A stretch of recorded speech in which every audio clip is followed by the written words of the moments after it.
David Goggins is described as the toughest man on the planet, holding the pull-up record, 4,000 pull-ups in 17 hours. He's also an ultra-marathon runner with more than 60 races. Everybody thinks I'm Superman. I had to tell them the truth. I was not always this strong guy you see. David Goggins is the only member of the U.S. Armed Forces to ever complete SEAL training. He beat the living hell out of me. U.S. Army Ranger School. I had stuff on my notebook, we're going to kill you. And Air Force Tactical Air Controller training. That's when the real war started for me. Athlete, speaker, soldier, and New York Times best-selling author, often referred to as the hardest motherfucker on planet Earth. Why is the truth so important? I'm about 7, 8 years old, and I hear some ruckus outside my room as I'm getting ready to bed down for the night, and my dad is smacking the hell out of my mom and knocks her. She falls down, he grabs her by her hair and drags her down the stairs by her hair. And so at this age, I'm sitting thinking, man, what the should I do, man? I'm scared, but then something in me saying, you gotta go and do something. So I go down the stairs and I jump on his back, and he beat the living hell out of me. And he beat me literally from my neck down to my ankles. The next morning, I was going to go to school half the day. My mom woke up and she pulled the covers back. And when she saw how bruised I was, I'll never forget looking at her face. She was broke. She was just broken. My mom got courage to finally leave him when I was about 8 years old. We moved to a small town in Brazil, Indiana, and that's when the real war started for me. There was about maybe 10 black families at about 10,000 people in the town. And in 1995, the KKK marched in the 4th of July parade. So me being one of the few black kids in that, in that area, it kind of haunts you. I had stuff on my notebook, we're going to kill you. They had that on my card, we're going to kill you. This is early 90s. And even though I showed it didn't hurt me, it was jacking me up. So all the insecurities I had when I was a kid with my father, it just got worse and worse and worse. And the shit haunted me, but I was doing nothing about it. And so my mom and she was gone working 3 jobs. We lived in a $7 a month place for a lot of the time. And she had a hard way to go. I kept everything from her pretty much. I felt like I was a man of the house. So I didn't want her to know anything about my life. I cheated all through school, copied from the 4th grade to my junior year in high school on every assignment. She got a letter in the mail from my high school. And I'm a junior in high school, and the letter says pretty much your son's going to flunk out. He's missed 25% of school. But she was always gone, so I didn't went to school. She read the letter to me. She put my bed, and I broke. I couldn't imagine going back through that again. And I started finding things that was comfortable. And the more things I found comfortable, the more uncomfortable my mind was. And I gained 125 pounds in that time frame. I went from 175 to almost 300. And I started working for a job called Ecolab, where you spray for cockroaches at 24.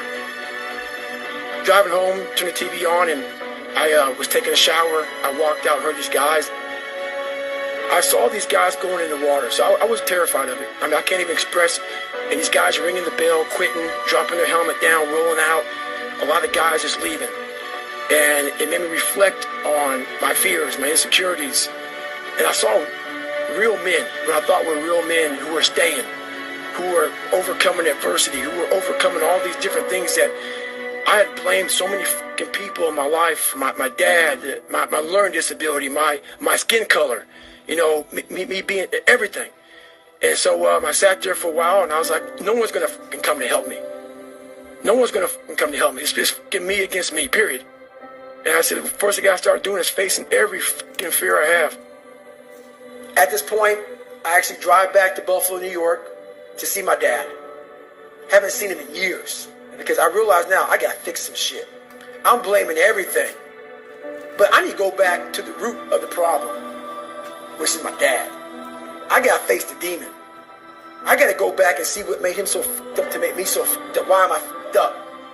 And I go back as an older man now. I'm in my 20s. I'm not a kid anymore. And I realized he was the same man that he was. I looked at him in a way, we never said sorry to one another. And he went off about my mom and my grandma. parents and all kind of shit. But I looked at them in a way that I realize now why you f***ed this up. Somewhere in your fucking life, something f***ed you up. And you didn't deal with it.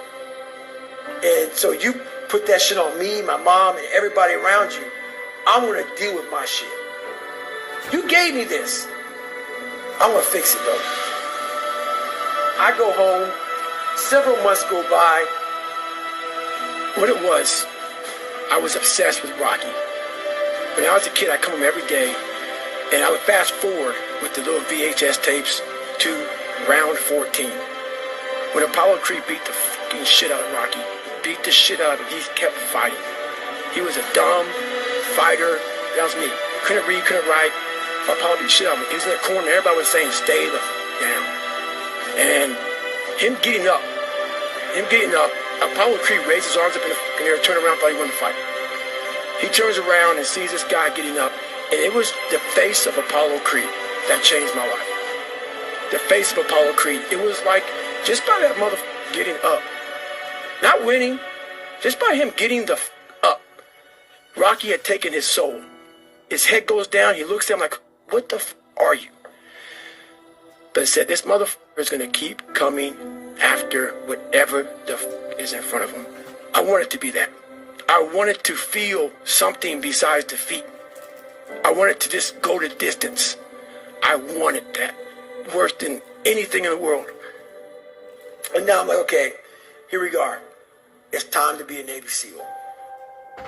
Hell Week is 130 hours of continuous training. You might get 2 hours of sleep. And what it does is, it's designed to break a man. If you only fix the surface, you will never get through Hell Week. We're all, a lot of us are going through a hard time in life. Some people have been bullied, some people are just stressed out, some people are insecure. And the world puts a lot of this shit in your mind. It's not just you. I had to develop a mindset that was indestructible. I had to armor plate my mind. It's about what you're saying to yourself, but it also comes with work. We have a factory, a nice governor in our brain, and it's a survival mechanism. It protects us from pain and suffering. The second we feel that shit, our mind says, oh no, this isn't fun. We should back off. We should sit down, find something more comfortable. It knows what you're afraid of. It knows your insecurities. It knows your deep, dark lies. And it starts to push you away from that shit. It pushes you in a direction that is comfortable. This is the time where you have to gain control back of your mind. I had to build calluses in my brain the same way I built calluses on my hands. The only way I can turn around is put myself through the worst things possible a human being can ever endure. And that'd be the only way that I can build this brain to handle anything that comes in front of it. Retired Navy SEAL David Goggins is described as the toughest man on the planet. You're the only member of the U.S. Armed Forces to have completed Navy SEAL training, U.S. Army Ranger School, and Air Force Tactical Air Controller training, and you've competed in more than 60 ultra-marathons, triathlons, and ultra-triathlons, and breaking the world record for 4,030 pull-ups in just 17 hours. Why is the truth so important? I had to tell them where I came from, to give people hope that, wow, that's where he came from, and now he's there. I'd like to take my mom up here, who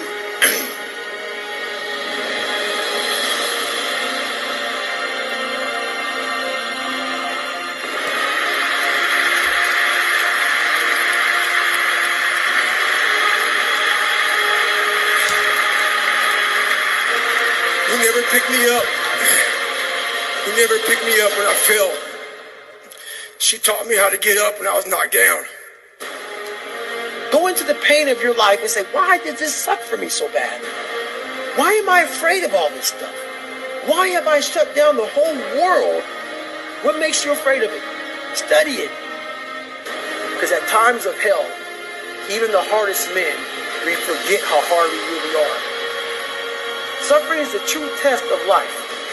You face it every day. You face it every single day of your life. The only way you're ever going to get to the other side of this journey is you have got to suffer to grow. But a lot of us die never truly starting our journey.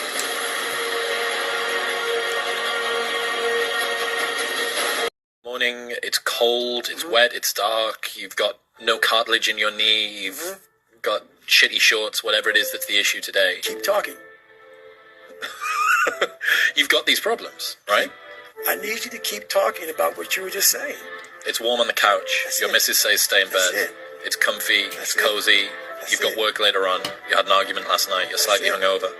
Because I know every motherfucker ain't gonna do what I'm gonna do. So this is how you level up. That's how you level up.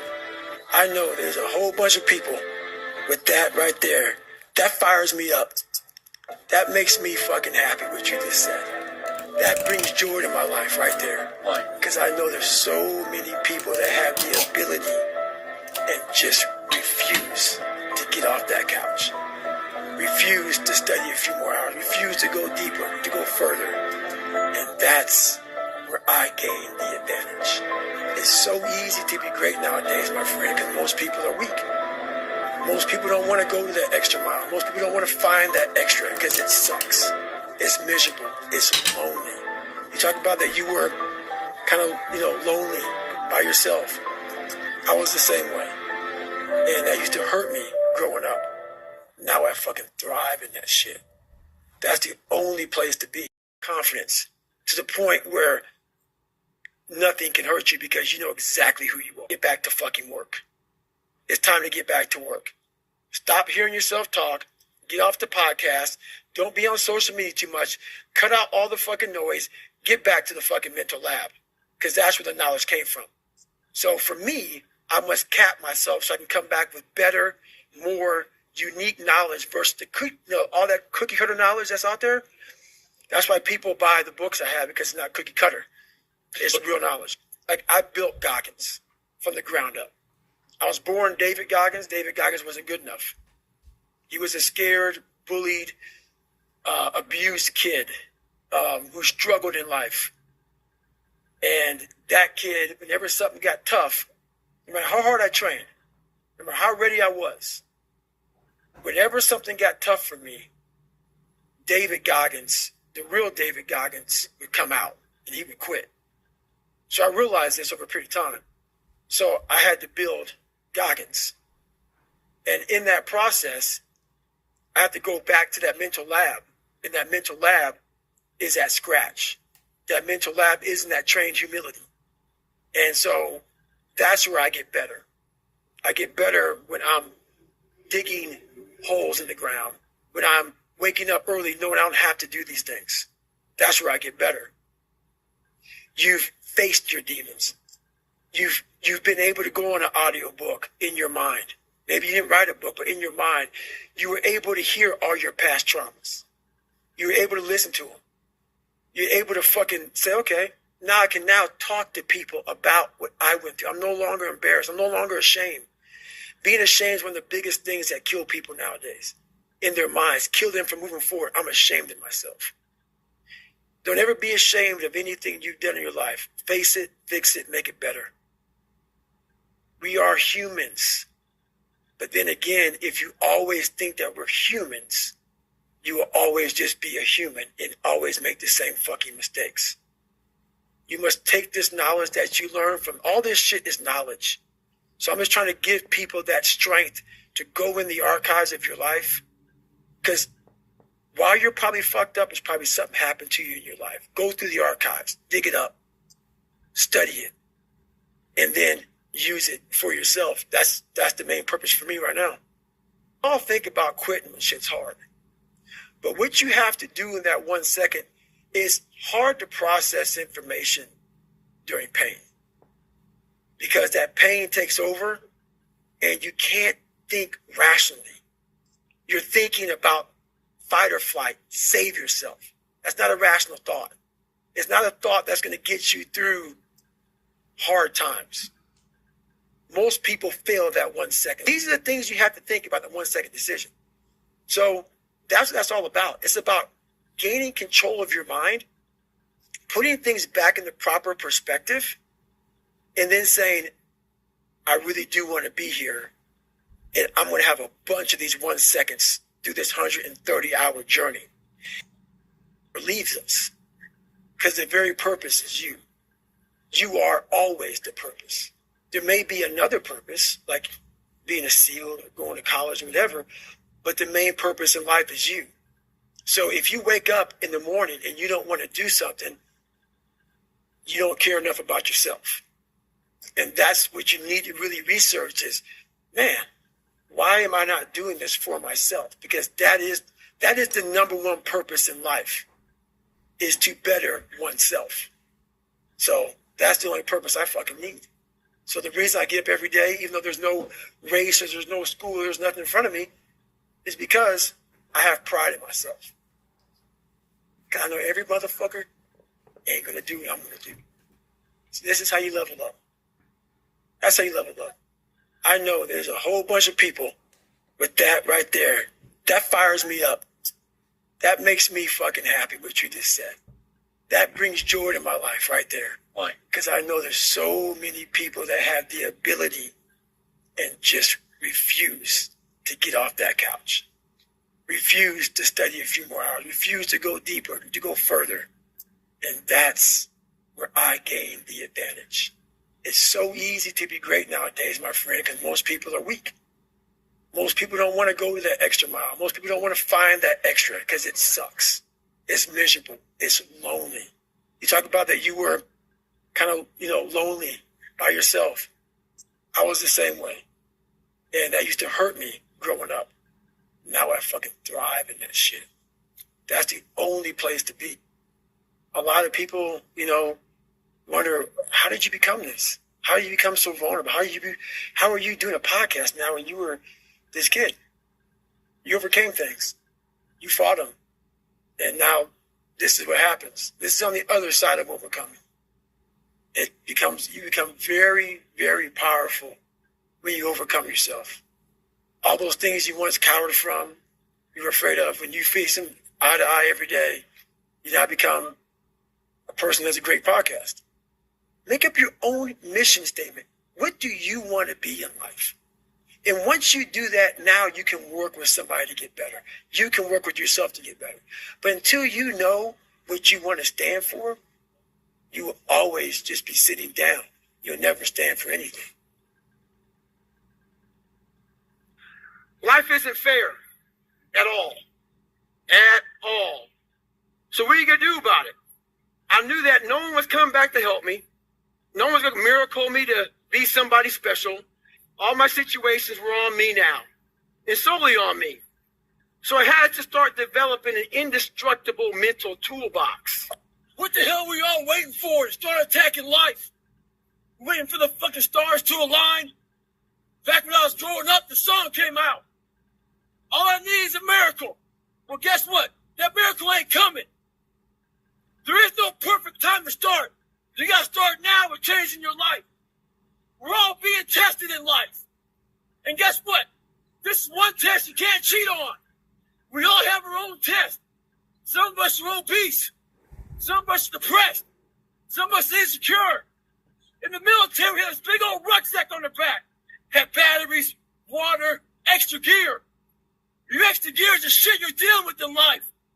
And the only way to overcome it is for you and you alone to face it. You got to do your best work when you're the least motivated. So those days you don't want to do it, guess what you got to do? You got to suck it the fuck up and do it. Stay hard. I didn't want to face. And I also realized when I was really big, I had no growth. Why? Because I was living comfortable. So I realized for me to find growth, I had to face all these different things that made me very, very uncomfortable. And that's the one thing I'll say right now that people listen to this. A real person, a real alpha, a real go-getter, they ain't saying shit about nobody. Right. That's why you will never, ever hear me dropping somebody's name, running my mouth about somebody. I don't know what you went through. I don't know what you're going through. I didn't wear the shoes you wore when you were a kid. I didn't grow up in your fucked up house. I didn't have your fucked up family. I don't know shit about you. So guess what I do? Shut the fuck up. Because real men don't say shit. Because first of all, we're too busy